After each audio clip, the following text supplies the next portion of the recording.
So part of my job at the French Culinary Institute is coming up with new and innovative foods that use technology.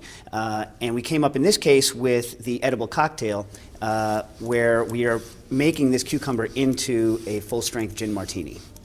So basically we're trying to cut the cucumber into nice flat slices that you could pick up off the plate. And we're going to use today Tanqueray.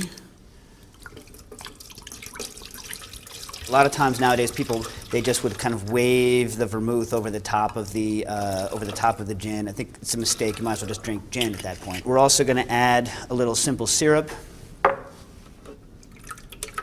Normally, you would stick the cucumbers in here, then put a grate on top of it to hold it down. But since we want you to be able to see what's going on, we're going to cheat a little bit today, and I'm going to stick a paper clip into the actual cucumber just to weight it down. And the reason it needs to be weighted down is that the cucumber has to be under the liquid. If the cucumber is not under the liquid, the vacuum won't be able to inject the flavor into it.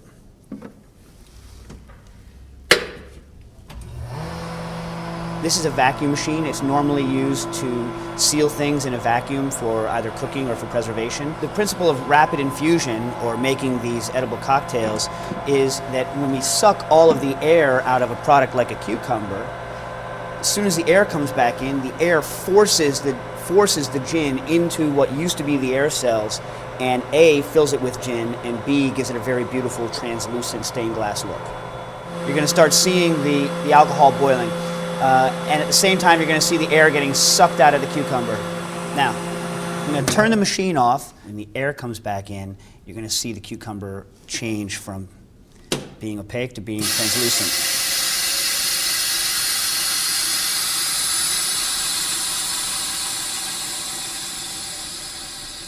Now you can see the paperclip through the cucumber. Just take it out and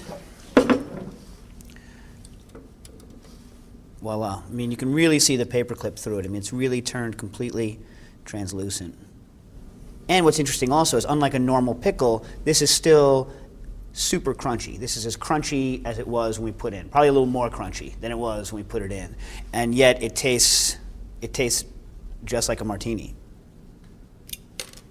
We're going to add some lime zest, not too much, a little bit, just to add that little citrus note without being overpowering.